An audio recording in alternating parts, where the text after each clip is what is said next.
10મી December 2024 છે અને હું ડૉક્ટર સુધીર શાહ એડવોકેટ અને નોટરી ફરી એકવાર તમને અમેરિકાના વિઝા વિશે, અમેરિકાના ઇમિગ્રેશનના કાયદાઓ વિશે જાણકારી આપવા હાજર થયો છું. ખબર છે ને દર્શક મિત્રો, આજે મંગળવાર 10મી ડિસેમ્બર 2024 છે અને હું ડૉક્ટર સુધીર શાહ એડવોકેટ અને નોટરી ફરી એકવાર તમને અમેરિકાના વિઝા વિશે, અમેરિકાના ઇમિગ્રેશનના કાયદાઓ વિશે જાણકારી આપવા હાજર થયો છું. અરે સંગીતા, આવ આવ. દર્શક મિત્રો, સંગીતા જોશી મારી પત્ની છે. નમસ્તે. એ અભિનેત્રી છે, લેખિકા છે, વિશ્વ પ્રવાસી છે અને યુએસએ વિઝા વિન્ડોની ચીફ એક્ઝિક્યુટિવ ઓફિસર છે.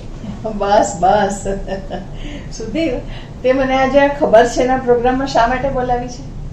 જો સંગીતા, યુએસએ વિઝા વિન્ડોના ચીફ તરીકે તને અનેકો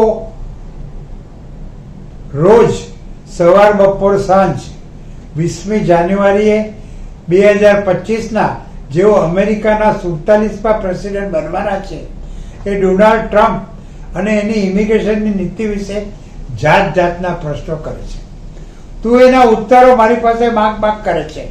એટલે મને થયું કે શા માટે તને ખબર છે ચેનલ ઉપર બોલાવીને તારા પ્રશ્નોના ઉત્તર ના આપું, જેથી દર્શકોને પણ એની જાણ થાય. અરે વાહ! એટલે જેમણે મને સવાલો પૂછ્યા છે, જેઓ ટ્રમ્પ હવે શું કરશે એવા વિચારમાં પડ્યા છે, એ લોકોની ચિંતા દૂર થશે. રાઈટ. તો બોલ, તારો પહેલો પ્રશ્ન શું છે? સુધીર, સૌથી પહેલા તો તું મને ડોનાલ્ડ ટ્રમ્પ વિશેની માહિતી આપ. હો, એટલે એમની અંગત માહિતી તને જોઈએ છે. યસ. તારે અમેરિકાના 47મા પ્રેસિડેન્ટની અંગત માહિતી જોઈએ છે ને, તો સાંભળ. ડોનાલ્ડ ટ્રમ્પનો જન્મ ન્યુયોર્ક શહેરના ક્વીન્સ વિસ્તારમાં 14મી જૂન 1946ના દિવસે થયો છે. એમની મધરનું નામ મેરી એન મેકલોડ ટ્રમ્પ છે અને ફાધરનું નામ ફ્રેડ ટ્રમ્પ છે. ડોનાલ્ડ ટ્રમ્પ એમના માતા પિતાનું ચોથું સંતાન છે. એમણે યુનિવર્સિટી ઓફ પેન્સિલ્વેનિયામાંથી ઇકોનોમિક્સના વિષયમાં 1968માં બેચલરની ડિગ્રી મેળવી છે. 1977માં તેઓ પ્રથમવાર એક ઝેકોસ્લોવિયાની મોડેલ ઇવાના ઝેલનિકોવાને પરણ્યા. એમના થકી એમને 3 સંતાનો થયા છે. 1990માં તેઓ ઇવાનાથી છૂટા પડ્યા. 1993માં તેઓ એક્ટ્રેસ માર્લા મેપલ્સને પરણ્યા. એને પણ ટ્રમ્પે 1999માં છૂટાછેડા આપ્યા. માર્લાથી એમને એક દીકરી છે અને વર્ષ 2005માં ટ્રમ્પ ત્રીજી વાર એક મોડેલ મેલાનિયાને પરણ્યા. એનાથી એમને એક દીકરો છે.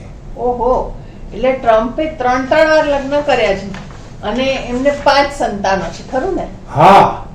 અને સંગીતા, તને ખબર છે, ટ્રમ્પ એમ કહે છે કે એમણે ક્યારેય સિગરેટ ફૂંકી નથી, અચ્છા, દારૂ પીધો નથી, ડ્રગ્સનું સેવન કર્યું નથી. તેઓ રાત્રિના ફક્ત 4-5 કલાક જ સૂવે છે અને એમની કસરત શું છે ખબર છે? શું? ગોલ્ફની રમત એ ડોનાલ્ડ ટ્રમ્પની કસરત છે. વાહ! અને મેં તો સાંભળ્યું છે કે ડોનાલ્ડ ટ્રમ્પ ટીવી ઉપર પણ ઝળક્યા છે. યસ યસ, તે સાચું સાંભળ્યું છે. ટ્રમ્પે ધ એપ્રેન્ટિસ અને ધ સેલિબ્રિટી એપ્રેન્ટિસ આ 2 શીર્ષકો ધરાવતા ટીવી શો 2004થી 2015ના સમયમાં પ્રોડ્યુસ કર્યા હતા. તેઓ એ શોના હોસ્ટ પણ હતા. વર્ષ 1990થી તેમણે અનેક ફિલ્મો, ટેલિવિઝન સિરીઝ અને એડવર્ટાઇઝમેન્ટમાં કેમિયો એપિયરન્સ એટલે કે ખાસ દેખાવ કર્યો છે. વાહ! સંગીતા, તને ખબર છે જુદા જુદા લેખકોએ ડોનાલ્ડ ટ્રમ્પ વિશે લગભગ 20થી વધુ પુસ્તકો લખ્યા છે. એમ? હા. અને ટ્રમ્પ જ્યારે 2017 થી 2021 દરમિયાન અમેરિકાના 45મા પ્રેસિડેન્ટ હતા, ત્યારે એમણે ઇમિગ્રેશનની બાબતમાં કેવી કેવી ઉથલપાથલ કરી હતી? તો ઘણી બધી કરી હતી અને એના કારણે અમેરિકાના સ્વપ્ન જોતા લોકો ખૂબ ડરી ગયા હતા. કેમ? એવું તેમણે શું કર્યું? સાંભળ, 27મી જાન્યુઆરી 2017 એમણે એક એક્ઝિક્યુટિવ ઓર્ડર બહાર પાડીને 7 મુસ્લિમ દેશોના રહેવાસીઓને અમેરિકામાં પ્રવેશવા ઉપર પાબંદી મૂકી દીધી. ઓહ, કાયમી જવા માટે તો ઠીક છે, પણ જે લોકો ટૂંક સમય માટે પણ અમેરિકામાં પ્રવેશવા ઈચ્છતા હતા એવા 7 મુસ્લિમ દેશોના લોકો ઉપર એને બંદી લગાવી દીધી.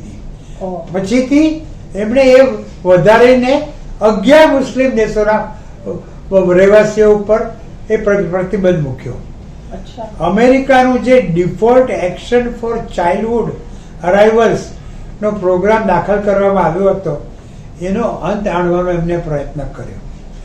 ગેરકાયદેસર ઇલીગલી બોર્ડર ક્રોસ કરીને અમેરિકામાં પ્રવેશવાનો પ્રયત્ન કરે એમના પ્રત્યે કોઈ પણ જાતની દયા ન દેખાડવી અને ખૂબ જ સખત હાથે એમની સામે કાર્યવાહી કરવી એવો હુકમ પણ એમને બહાર પાડ્યો હતો. ઇલીગલ ઇમિગ્રન્ટોના નાના બાળકોને માતા પિતાથી અલગ કરવાનો હુકમ પણ એમને બહાર પાડ્યો હતો. બાપ રે બાપ. અરે ટ્રમ્પે 30મી જાન્યુઆરી 2018ના એમના સૌ પ્રથમ સંભાષણમાં તેઓ બોર્ડર સિક્યુરિટી માટે ખૂબ ફંડ ફાળવશે, વિઝા લોટરી બંધ કરાવશે, ફેમિલી બેઝ ઇમિગ્રેશનના કાયદામાં રિસ્ટ્રિક્શન લાવશે એવું જાહેર કર્યું હતું. હવે જ્યારે તેઓ ફરી પાછા પ્રેસિડેન્ટ તરીકે ચૂંટાયા છે ત્યારે એમની આ જાહેરાતોનો તેઓ કદાચ અમલ આણશે. ઓહો, એટલે હવે પ્રેસિડેન્ટ પદ સંભાળ્યા પછી ટ્રમ્પ ઇમિગ્રેશનની બાબતમાં શું શું કરશે એ જણાવો ને. જો સંગીતા, એમણે તો એવું જાહેર કર્યું છે કે હું જેવું પ્રેસિડેન્ટ પદ સંભાળીશ કે અમેરિકામાં રહેતા 50 લાખ ઇલીગલ ઇમિગ્રન્ટોને અમેરિકા બહાર મોકલી આપીશ. અચ્છા. હવે આ અશક્ય કાર્ય તેઓ કેવી રીતે કરે છે એ જોવાનું રહે છે. એવું લાગે છે કે ટ્રમ્પ ઇલીગલ ઇમિગ્રન્ટો સામે ખૂબ જ કડક પગલાં લેશે, તેમજ લીગલ ઇમિગ્રન્ટો માટે પણ અમેરિકામાં આવવાનું એ મુશ્કેલ બનાવશે.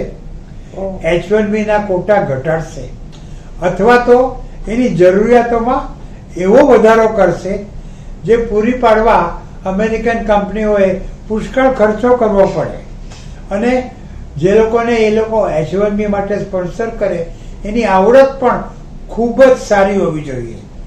પછી અમેરિકામાં જે પરદેશી વિદ્યાર્થીઓ ભણવા જાય છે, આપણા 1 લાખથી વધારે વિદ્યાર્થીઓ દર વર્ષે અમેરિકાની યુનિવર્સિટીમાં ભણવા જાય છે. રાઈટ. અને એમને ભણી રહ્યા બાદ ઓપ્શનલ પ્રેક્ટિકલ ટ્રેનિંગ પીરિયડ જેમાં એ લોકો જે શીખ્યા હોય ને એ પ્રેક્ટિકલી કેવી રીતે વાપરી શકાય એ શીખે છે. એનો 1 વર્ષ અને અમુક કોર્સ કરેલો હોય એ વિદ્યાર્થીઓને 3 વર્ષનો સમય મળે છે. ટ્રમ્પ કદાચ આ OPT period, optional practical training period સાવ બંધ કરી નાખશે અથવા તો ઓછો કરી નાખશે અને નોન ઇમિગ્રન્ટ વિઝા ઉપર જે અમેરિકામાં પ્રવેશ્યા હોય એ એમના એ નોન ઇમિગ્રન્ટ વિઝા ચાલુ હોય એ સમય દરમિયાન જો અમેરિકાની બહાર જશે તો ફરી પાછા જ્યારે અમેરિકામાં પ્રવેશવા માંગશે તો એમનું એ પ્રવેશવાનું અત્યંત મુશ્કેલ બનાવી કાઢશે. બાપરે. અરે આ બધું તો લોકો વિચારે છે. ટ્રમ્પ ખરેખર શું કરશે એ તો તેઓ જ્યારે પ્રેસિડેન્ટ પદ સંભાળશે પછી જ ખબર પડશે. હા, પણ સુધીર, આપણા ભારતીયો જે લોકો અમેરિકા જવાના સ્વપ્ના સેવે છે એ લોકોએ ટ્રમ્પ જ્યારે પ્રેસિડેન્ટ પદ સંભાળી લેશે ત્યાર પછી શું શું જાણકારી મેળવવી જોઈએ અને શું શું સાવચેતી રાખવી જોઈએ એના વિશે જણાવ ને. જો સંગીતા, આપણા લોકો ભારતીયો જેઓ અમેરિકામાં ઇલીગલી રહે છે અને જેઓ લીગલી પણ રહે છે એમણે તો ઘણી બધી સાવચેતી લેવાની છે. અચ્છા. આ બધું છે ને હું ખબર છે ના આવતા એપિસોડ જે 20મી ડિસેમ્બરના છે ત્યારે જણાવીશ. હા, આજે તો મેં ઘણો બધો સમય લઈ લીધો ને. તો દર્શક મિત્રો, 20મી ડિસેમ્બર 2024ના ખબર છે માં ડોક્ટર સુધીર શાહ એડવોકેટને સાંભળવાનું ચૂકતા નહીં. અને હા દર્શક મિત્રો, આજે હું સુરતમાં યુવરાજ હોટલમાં છું. કાલે પણ હું સુરતમાં છું અને કાલે સાંજના 5:30 વાગે મારું અહીંયા એક લેક્ચર પણ છે. ચેમ્બર ઓફ કોમર્સે ગોઠવેલું છે, ડોનાલ્ડ ટ્રમ્પ અને ઇમિગ્રેશન. ફ્રી ઓફ ચાર્જ છે. જરૂરથી મને સાંભળવા આવજો અને એમાં તમે તમારે જે પ્રશ્નો પૂછવા હોય એ પણ પૂછી શકો છો. રાઈટ. બીજું, તમને ખબર છે કે દર મહિને હું સુરત આવું છું કન્સલ્ટેશન માટે. એક દિવસ અમદાવાદ પણ જાઉં છું કન્સલ્ટેશન માટે. સુરતમાં હું યુવરાજ હોટલમાં રહું છું જે સ્ટેશનની નજીક આવેલી છે, અને અમદાવાદમાં હું વેસ્ટર્ન હોટલમાં રહું છું જે ગુજરાત કોલેજની બાજુમાં આવેલી છે. મારો ટેલિફોન નંબર છે 9820419469. મારો મોબાઈલ નંબર છે sudhirsha1940@gmail.com.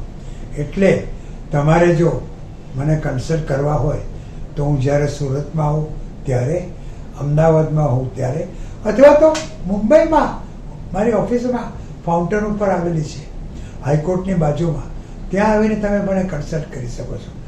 પણ અમેરિકાના ઇમિગ્રેશનની બાબતમાં તમને કોઈ પણ સવાલ મૂંઝવતો હોય તો ડોન્ટ વરી, મેં હું ના. નમસ્તે.